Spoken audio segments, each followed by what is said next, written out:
Hello. This is so exciting. Let me just get myself all set up here. I guess we're live. I guess we are. I'm Adrian, I'm Emily. in case you've never seen us before. But look at us, we're in person. We did it. We did it, Mom.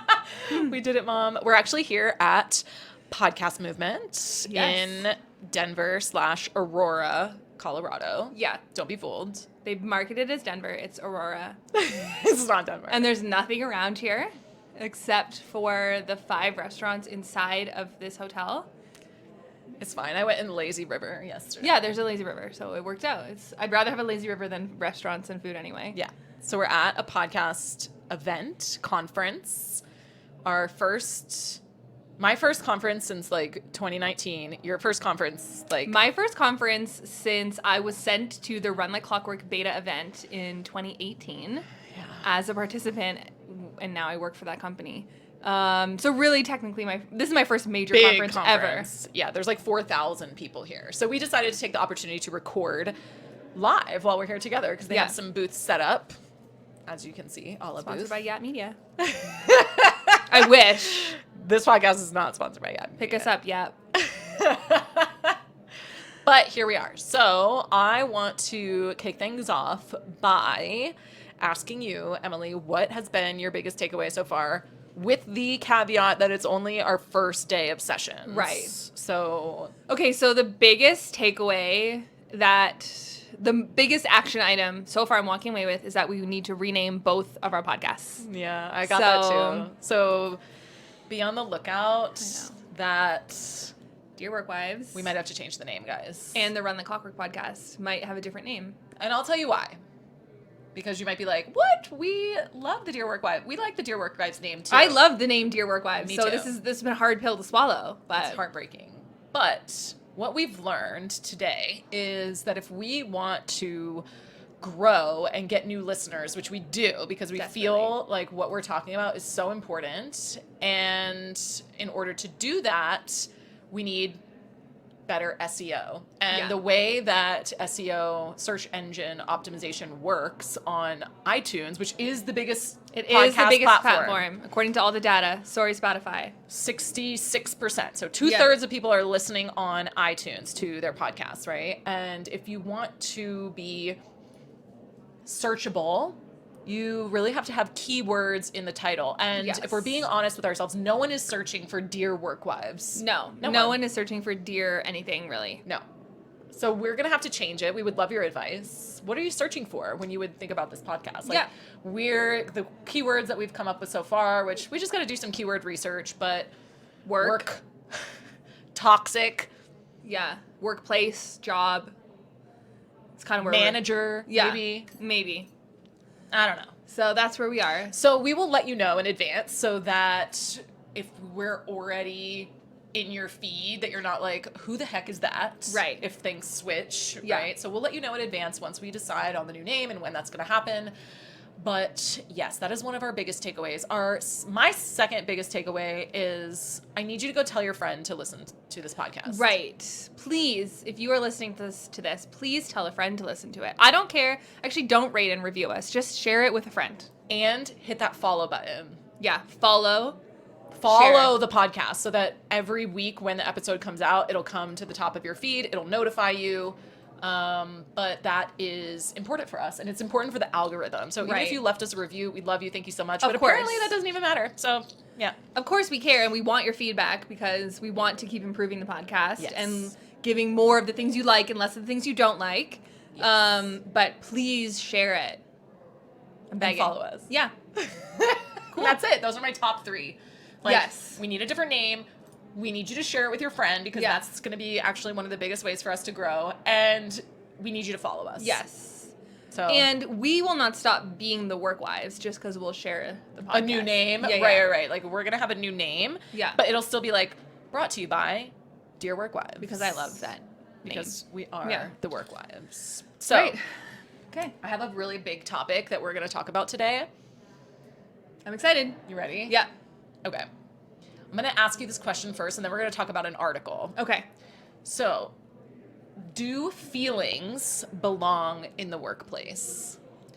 I mean, if anyone who knows me knows that my answer has to be yes by default, because if feelings don't belong in the workplace, then I don't belong in the workplace. Yeah, you're a feelings person. I have a lot of feelings. And I feel the full gambit of feelings. Yeah. So if you were to say that they don't belong, like I'm not to go hire a robot. Which you can, so don't do that. Which is possible now.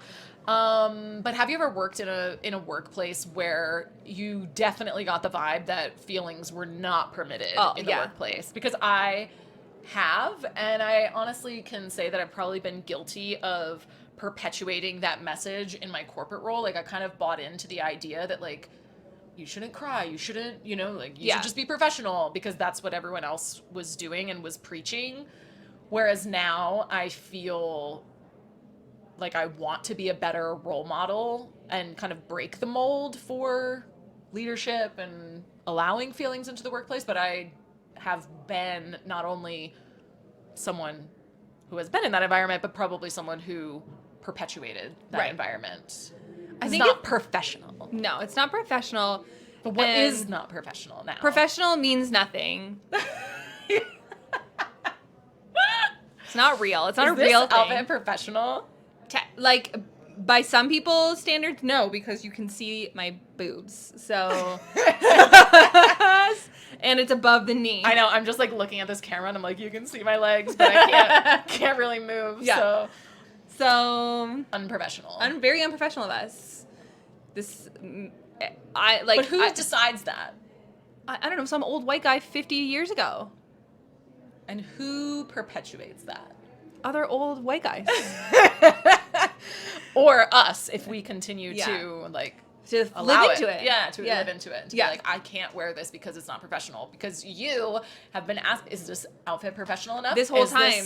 Is this something I can wear? It's like a little bit, I'm like, yes. Well, the reason why is because because I am a planner, I need plan A, B, C, D. I need to make sure that I'm going to be safe and secure, and I don't want to stand out. But I do want to stand out, but I don't want to stand out for the wrong reasons, because that's not safe.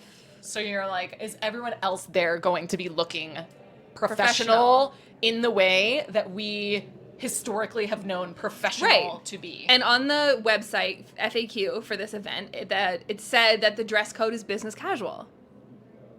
Which also means nothing. Which means nothing to me. In 2023. I was like, what is business casual? And so then I Googled, what is business casual? And it's like, okay, denim, but no distressing. And like the only pair of jeans I have that I feel good in have distressing on them. She asked me when we got to the airport, she said, I brought some jeans, but they have like a little bit of distressing. I'm not sure if they're going to be okay. And I've been to like a bunch of these types of events, and I'm like, yes, like I can't believe you're even asking me that. But that's kind of or like I packed another dress that is like a professional material, like it's like, but it's kind of shorter. It's on the shorter side. And sleeveless. 2 strikes against it. So I'm gonna wear it though. So all that to say, like, professionalism has been branded as this cookie cutter thing. Cold, no feelings. No skin, no humanity. No skin, no boobies. Nothing. Which is fine for me. Yeah. Never had them. Yeah, well. Yeah, really, professionalism is branded as like remove all the human aspects of yourself and just show up and do your job. Yeah, actually, it made me just think when we talk about boobies, because like when I was breastfeeding, there was times when I was like on calls and needed to breastfeed or something, and I definitely would not have done that probably in my corporate job, because it would have been seen as like unprofessional. And in our like run like clockwork business and on coaching calls, like I've always tried to make sure we create an environment where people could breastfeed on calls and what they needed to do, because it's a natural thing. And we've actually had people message us. We've had students nurse on camera, which I'm totally fine with. Which I salute, and I'm more power to you. And then we've had people message and say they're really uncomfortable and it's very unprofessional. I'm like, to who? You can just turn away from your computer. Like, you don't have to look at it. Like, stop staring at her nursing. Like, yeah.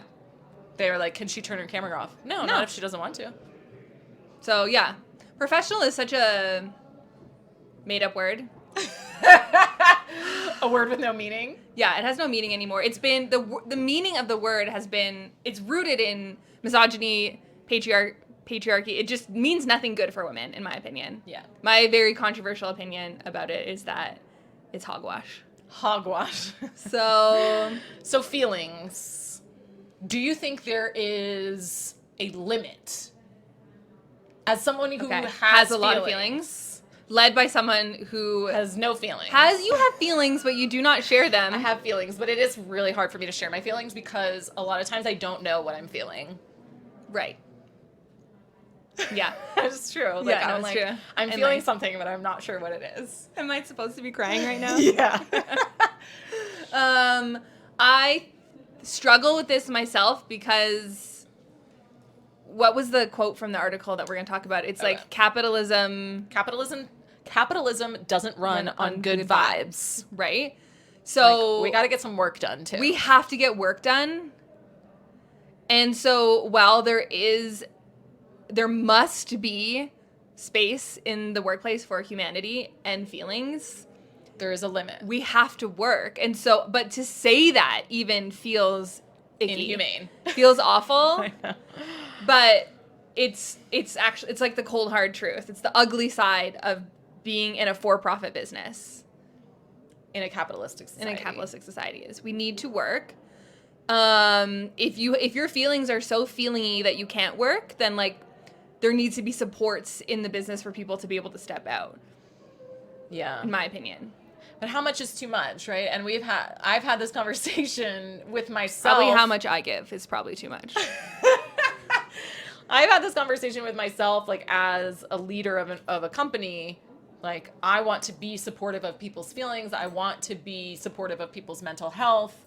But what is my capacity for that when I also have to make money, right? Like, if someone is in a space where mentally they can't show up, I want to be able to support them and say, like, do what you need to do. Yeah. Like, we'll be here when you're ready. We'll take care of everything. Yeah. But, like, what if that happens, for 3 weeks straight, and then in the middle of a lunch. 6 weeks later it happens for another 3 weeks? Like, my business is so small that it actually can't support maintaining that team member. Yeah.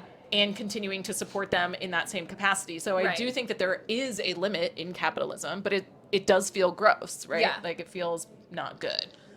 I think we should probably talk about this article because it covers a lot of like how you can overcome that, you know? So the article is about momagers. Yeah. The title of the article is "Are You My Momager?" Are you my momager? We'll share the link to it in the show notes, of course, but it's an article on Bustle. It's a really good read, especially if you are a millennial woman, a millennial manager, or have a millennial manager, or lead millennial managers, or maybe you're not even a millennial, but you're a manager and you're maybe finding yourself in the same predicament. Or you're like a Gen Z who doesn't understand their millennial manager. Yeah. Or you're a boomer who also doesn't understand your millennial manager below you, you know, like. Or maybe you're someone who's like doing the dumping in terms of the feelings. Yes. Yeah. Like, maybe this is helpful for you to also consider the other person's perspective of what's happening to them. So do you want to give a recap, or you want me to? Or? So basically the concept of the article, "Are You My Momager?" is the title, is that this is the tagline: millennial bosses, particularly women, feel responsible for their employees' well-being as well as their work. So essentially, a lot the first story in the article talks about a millennial manager who was playing with her kids at the park on a Saturday, and her employee called saying, "I need time off because someone in my life just committed suicide." And the manager was like, "Oh my gosh, take whatever you need. We're here. Take the rest of the whatever," right? And then the employee proceeded to dump all the information on this manager for the next 30 minutes on a phone call on a Saturday when she was supposed to be at the park. And this manager had no idea how to end the call. She's like, "How do I get off this call? I want to be supportive, but I also want to be with my family right now. I'm at the playground with my kid." Yeah. And all of a sudden I'm deeply embedded in this conversation that I don't want to be involved in. Like I can't be this person's therapist and support person. And it felt like I'm having to deliver a lot of support here. Yeah. Not just business manager. Like, yes, we got you. Yeah. Take the time you need. That should have been probably close to the end of the conversation. That should have been the end of the conversation, theoretically. Yeah. And I think this really speaks to like the boundaries that can so easily get crossed, and sometimes it's only like one-sided between team members and their leaders. I think especially when you're in similar seasons of life, it's like, are we friends or are we coworkers? Are we friends or are you my manager? Because we have, you know, and I think you and I started like this for probably like 2 years. We had so much in common. We had great chemistry, and had I not been your team member, we would have been friends right away. But as soon as I became end record, I'm out of here. Bye. Excuse me. You happy now? It's karma. Instant karma. Instant karma. But because there was she was my boss, There and was this barrier of like, shouldn't I? Can I ask her if she wants? I kind of cross this barrier a lot because my husband also used to be my coworker. Scandalous. I'm like, are you into me or are we coworkers? Yeah. Can we be both? Mark X. Yeah. check which box. Check yes. So I think, you know, not everybody has the relationship or the ability to be both, you know, to be someone's leader and to be their friend and be able to keep those separate. But I think a lot of younger, they don't have the support network, the networks to reach out to anymore, just based on how we live life. Like, they don't have the community supporting them anymore. Yeah, I actually shared this article on our Instagram while you were at the cottage. Oh, I didn't get any because I was at the cottage. And I said, should we talk about this? And I actually got a lot of yes in my Instagram inbox, which is why I wanted to talk about it, because I was like, this is not just me necessarily feeling this. Obviously, someone wrote an article about it, so it's a lot of people. But it was people that are listening to this podcast are like, yeah, I'm in this position. I'm a manager, and I have to hold this emotional space for my team members, which I am finding not necessarily internal conflict, but something similar of like, I want to be able to do that, and it's a lot of work, right? Like, and it's a lot to hold. It's a lot to carry. As the CEO, I get to manage my own time, you know, delegate my own what projects am I working on? So I have a lot more control over my time than maybe even managers at organizations who are also given, you know, other projects to work on. Huge KPIs. Yeah, KPIs that they need to be moving towards. You know, they have a team of 11 people that they're managing, and now they're also managing the emotional they have to have the emotional capacity to basically be these team members' therapists at the same time. And they're like, I can't do my job and do this. Yeah. But I want to be able to support these people. I don't want to work at an organization that doesn't care about them as people, but I'm having a hard time balancing both of those things, you know, and I see the juxtaposition of like, how do we get these KPIs and I want to support you, but like, I don't know how those two things can coexist, you know? And I think it's also causing a lot of burnout because... Yeah. And I'm sure if you're a therapist, you probably... Like, I'm sure therapists burn out really fast, right? 100%. Yeah, there's like But they're also statistics about trained. that. And they're trained. I'm not taking that away. Like, therapist burnout is incredibly high. The rate of burnout is incredibly high. And they're trained to deal with these things. And you're not trained. And so I think there's also a discussion in a line of like, how much is too much for you to be telling me or for me to be your support person? Like, I'm not a therapist, right? I can be here for you as like big sis, manager, you know, like what's going on in your life. Corporate mentor or like career mentor. And personal stuff will slide in there for sure. And I think a lot of this is like a lot of things are blurring the line of I am this whole person, and we want people to bring their whole self to the business until it's messy. Until it's messy, and then actually, like, don't bring your whole self. Yeah. Because, like, I have these KPIs to meet. And so I think that, you know, people are bringing their full selves, which I think they should. I think it's really hard to delineate, like, well, I'm here at work, but, like, this really traumatic thing is happening at home. Like, well, I might need a space to talk about that. But you're not a therapist as a manager, but you end up having to take on a lot of people's stuff. And I think that takes a lot of energy. It takes a ton of energy, and I think, you know, there might be a case to be made that the pendulum maybe has swung too far, as it always does. This is what pendulums do, everyone. They go too far the other way until they can settle into balance. Yep. And I think as millennials, we, you know, now that we are the largest percentage of the workforce, Yep. and we are working so hard, and now we're also the largest percentage of management in the workforce, because like the oldest millennials are now, what are they, like 45? For 81. James is a millennial. What's 81? He's 41. So they're like 42. Okay. 43, somewhere around 43. there. Yeah. 42. So, yeah, somewhere in there. Yeah. So they're moving up the ranks in, you know, many of them are probably, if we're going to pull, they're probably in mastery in their roles. They're moving up the ranks of management. They actually now have the power to affect change in the workplace and in the workplace culture, and they're prioritizing things. And it's natural for the pendulum to swing too far the other way sometimes. Yes. And I think there are definitely workplaces where that is happening, and that's why people are being burnt out. There are definitely workplaces that are stuck over here in the past, and that's why other people are being burnt out. There's no perfect solution for it.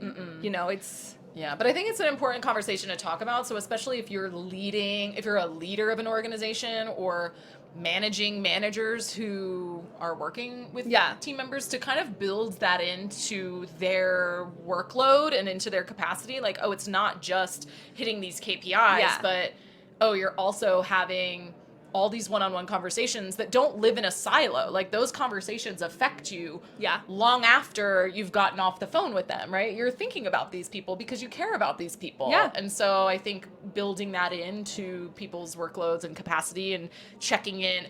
One other thing I saw in the article was, like, these momagers also need support. Yes. And I don't think a lot of that is happening because of where they're sitting in the workforce, right? Like, maybe the boomers are who are managing them, and they don't tolerate this is unprofessional conversation. Like, I'm not talking to you about your divorce or your, you know, traumatic event that happened to you this weekend, or why it's a struggle for you to get your kids to school on time. Like, I don't care, you know? Yeah. I do care. I of course care. I care. Actually, I pulled this quote from the article because I think it says, it's great that workplaces are acknowledging that mental well-being is important, but there's been a pendulum swing towards managers assuming the role of therapist for their employees, and that's not healthy either. Right. Most managers are not qualified for that, nor should they feel like they need to be. Exactly. I also, part of the article was like, and sometimes there's like this awkwardness of managers kind of feeling like they need to be like the cool mom. Oh, yeah. Like, I'm not a regular mom. Yeah. I'm a cool manager. Yeah. And, like, you can do whatever you want. And then, like, the people are like, I don't want to tell you anything. Yeah. Which is the other side of this is sometimes you don't want to be transparent with what's going on in your life. And you shouldn't have to be. And you don't have to be. Yeah. We were talking about this, like, as we were going through the outline of sometimes this can create a culture of like oversharing and like maximum transparency, and that's also not healthy. Yeah. Like, the balance is delicate, yes, but there are definitely things that not everything needs to be shared at work. Correct. And it's okay. In fact, I encourage and love and embrace people who just want to show up, have a good time, do their job. And if they don't want to share, then they don't have to share. Yeah. But if you are a momager, I see you, I feel you, I am you. It's tiring. I'm definitely a momager. 100%, yeah. I am also. Yeah. Yeah. And it's exhausting, but I will kill myself in order to help the team. Yeah, I actually love being a momager because it fills my ego. I want people to be able to share with me. I want them to know that I care about them, not just as people that come and work for my organization, but I care about you as humans, you know? And so I want you to feel like you can get support here. But I also think that I shouldn't be your only support. And I think that's the distinguishing factor. Like, who else are you talking about this to? Do you have a therapist? Can we support helping get you a therapist through our benefits program or something? You know, do we have mental health stipends? Do we have... Yes. What do we have to support you that's not you trauma dumping on me? Because I'm not qualified. because some people I will care. Like, there are some things that are like way over my pay grade. Yeah. And I don't want to give you bad advice either, you know? Yeah. But I'm always here to listen. Yeah. You know? Of course. Should we do some stories? Yeah, but first, we didn't plan this, but I keep staring at us. We are so perfectly coordinated with this booth.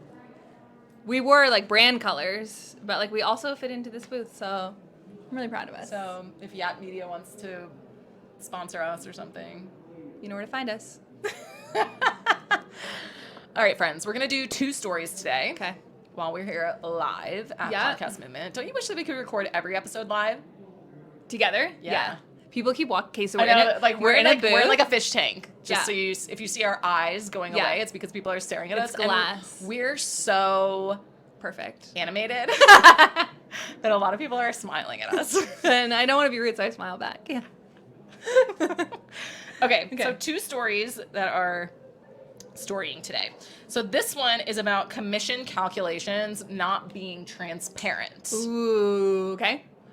Okay. So this is an email that this person wrote to their manager asking for some clarification on commissions. Okay. Hey, blank, I noticed that the commission sales adjustment amount was pretty high this month as well as last month, and I wanted to see if you were able to give a rundown again of how our commission is calculated.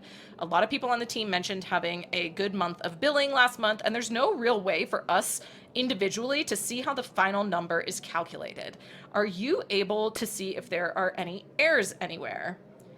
The response: Dear blank, commissions are based on the GP of what is invoiced for that month. There's a percentage of that GP that goes to the pool and then is split among the members of the pool. Okay. That doesn't make sense. That's not how commission works, but okay. He said, also, we are down 1.6 million from last year to date, just in projects. FYI. The person writes to us, this is probably the 4th time in 4 years of working here that I've asked for an explanation, and she always says the same thing. She didn't answer my question at all. What is the percentage? How many people is it split between? Did she make sure that there were no mistakes? Yeah. She didn't answer any of those questions. I want to reply back, but her response just makes me cringe. She literally didn't answer any of the questions. No, she just gave a non-answer. She gave a non-answer of like, commission is split in amongst a pool. Based on a percentage. I know that. I'm asking, what is the percentage? How many people are in the pool? Yeah. And were there any errors? Yeah. And how can I have more transparency so that when I see a month of big billing, but my commission isn't commensurate with that, how can I know what's going on? Like, right. So she feels awkward because she doesn't want to like reply because this person is cringe and obviously ignoring her. I guess my question is there anyone else we can ask this question or CC on this email to ask this question again? Payroll. Hi, blank. Thanks so much for that response. What I'm looking for is clarity on what is the percentage number? Yeah. How many people are in said pool? Right. And were there any errors, or is there a way that we can, as people receiving commission, transparently see a report on what is being delivered each month? And I would send that email with like bullet points, like I'm asking for clarity on these things. And I would CC someone on that if she's continuing to not answer your question. Right, because I don't understand. If it's a pooled commission, there has to be transparency. I mean, I can see individual commissions because some people broker their own deals and they got to be kept hush-hush. Or a higher percent. Fine. Yeah. But it's a pooled commission. She could even, it's a pooled commission, but she could even say, like, certain people's percentages are higher than others. Okay, well, give me transparency on how mine's being calculated then, at least. Yikes. She sounds like a see you next Tuesday, to be honest. You said it. Yeah, you have to keep going. I think you have to be like a dog with a bone in this scenario. Just keep asking until you get your answers. And if you don't get your answers, you have to go to the person who can give you answers. You could even be like, play the card where you're like, maybe I'm confused. Right. Like, maybe I'm misunderstanding. Maybe I'm misunderstanding, but where in your last email did you break down the percentage? So what was the percentage again? Maybe I missed it. Yeah. Oh, you didn't share it? Oh. Share it now. How many people were in the pool? Maybe I missed that. Yeah. I would also be curious to go back to see if you'd signed anything in your agreement. Like if it's already transparent somewhere? Like when you joined the company, if you signed an agreement, was it in there? Right. And if it wasn't... But then this lady should just say it's in your contract. No, I know. I'm just but trying to see if there's like another way right. you can find it. Even if it's to come back with like, oh, this is what I found in my agreement. It's 4% or whatever. Is that still correct? You know? Yeah. Do you have like an all-team meeting? Because I feel like you should ask this question on the all-team meeting. Live and in person. Yeah, I love like live and in person. Add it as a bullet point on the agenda. Or call an all-team meeting.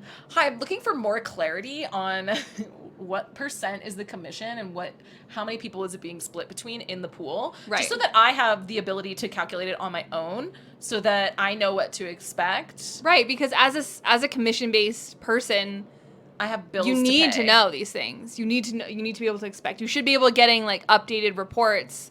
Like my husband gets he gets some commissions and you can see like week over week like how he's doing towards those goals. Yeah, maybe you could even volunteer to create the report.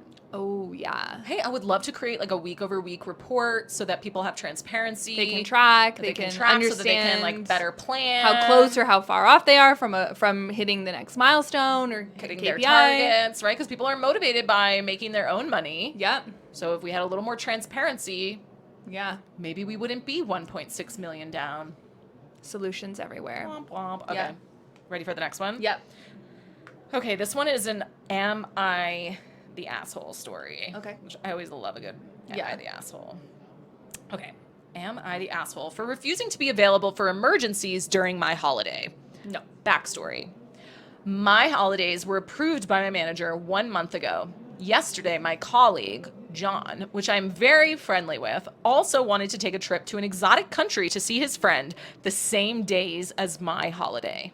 I told him that I'm very sorry, but I have things planned and cannot move my holidays. However, I will not be leaving the country. I will just be spending time with my boyfriend. Afterwards, my manager tells me that he would really like to approve John's holidays, but I need to be available in case of urgency, even though there is a very small risk that an urgency arises, and that he doesn't want the superiors are mad at him for not having a backup plan in case of urgency. Okay, so the higher-ups need to have a backup plan. Right. I told him that I cannot accept that. I would be busy enjoying my holidays. Yeah. I don't even know if my manager has the right to ask me that.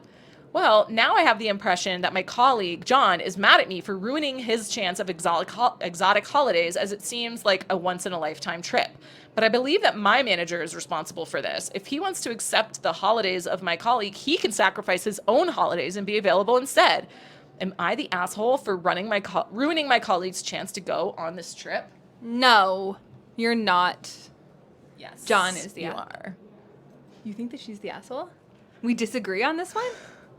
This might be the first time. And I've actually been saying we need to disagree more.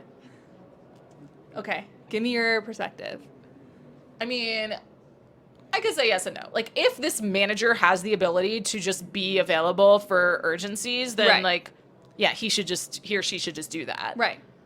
But if not, like, change your dates. Like, John is going to go on a once-in-a-lifetime exotic trip. If you hated John, I could see you being like, no. You're friends with John, and all you're doing is sitting home. But what if her boyfriend also has that week off? She didn't say that. Well, I'm coming from the school of thought that he does. Like, he also took that week off. How much time are urgencies really going to take? Like, it's not like she's going to, if she does still take that week off. Right. Like, okay, they might call you in once, if even that. Then, like, go and do that. Win some brownie points. Or, like, take another day. And if you have to go in, then you're going to get more vacation time because you're not counting that as vacation time. If you can't move it because of your boyfriend, then, like, fine. But I just think if you're John's friend, and this is like you said it yourself, this is a once-in-a-lifetime trip, tell John, hey, buddy, next time you need to put your vacation days in earlier, but, like, I got your back. Like, just go. I just don't think that, no, I don't think it's her fault, I can but I think that absolutely because see- John's her friend, she should I can absolutely see what you're saying, but I do not think it should have been her responsibility. She needed the other managers. And why is she being the one who's put in the hot seat for saying, I'm not available? Because you're kind of available. But she's not. I get it, but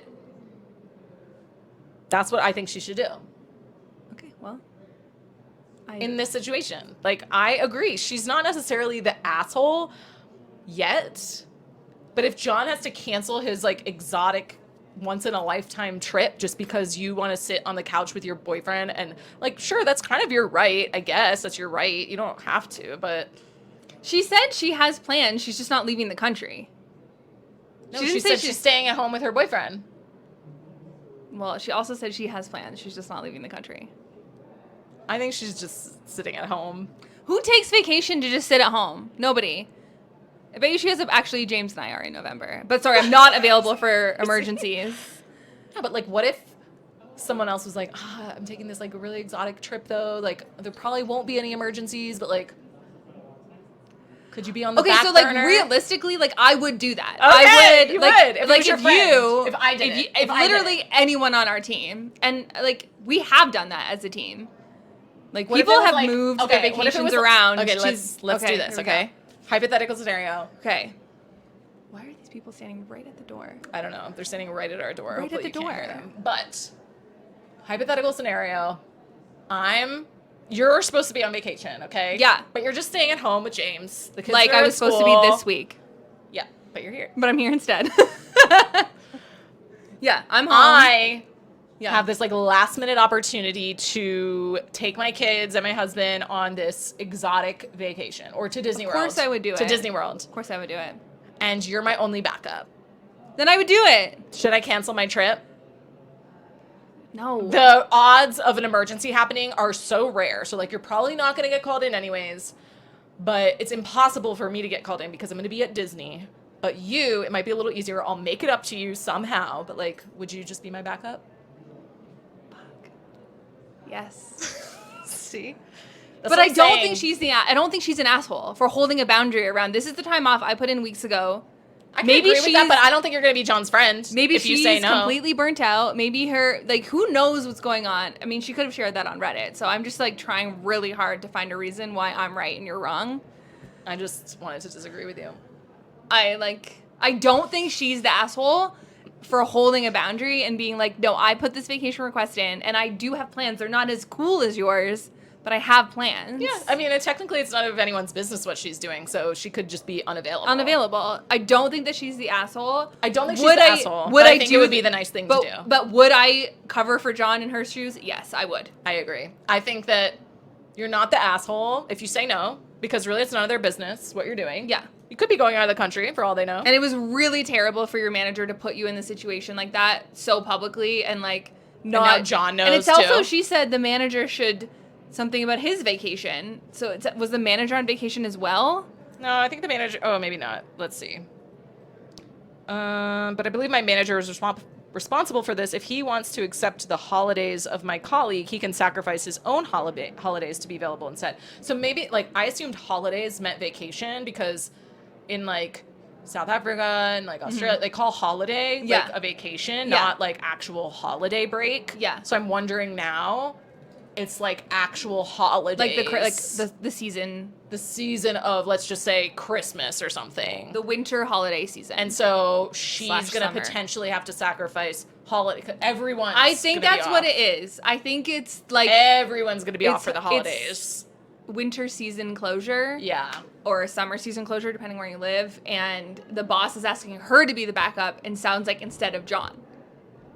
I think the boss should be the backup, to be honest. But 100%. Because it's the same thing. If like you would cover for any one of us. yeah, like if I was just at home, yeah, I'm covering. Yeah. That's my job.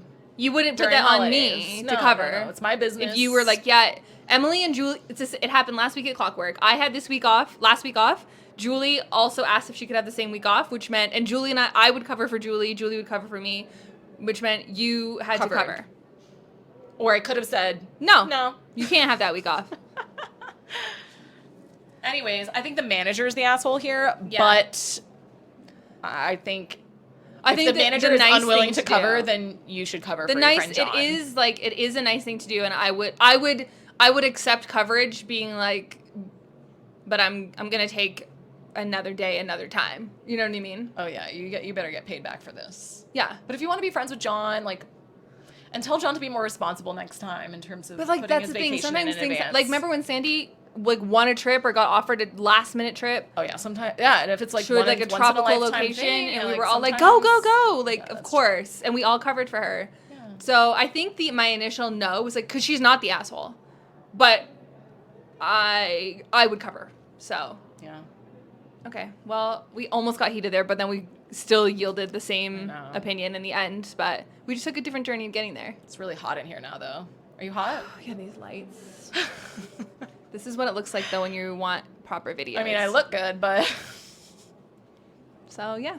Okay, well, that was. unfortunately, next Tuesday we will not be We'll be back in our together. Zoom dungeons. But Maybe we'll be pleasure. maybe we'll be on a different maybe we'll look better because we will learn some stuff today. Yeah, we're gonna go talk to some vendors, see what they can teach us about making our podcast making our better. podcast even better for you. But Like your tech-wise? homework today, go follow this Follow us. podcast and share and it. share it with a friend. Please, please, please, please, please, please. And we will See you next Tuesday. see you next Tuesday. Bye.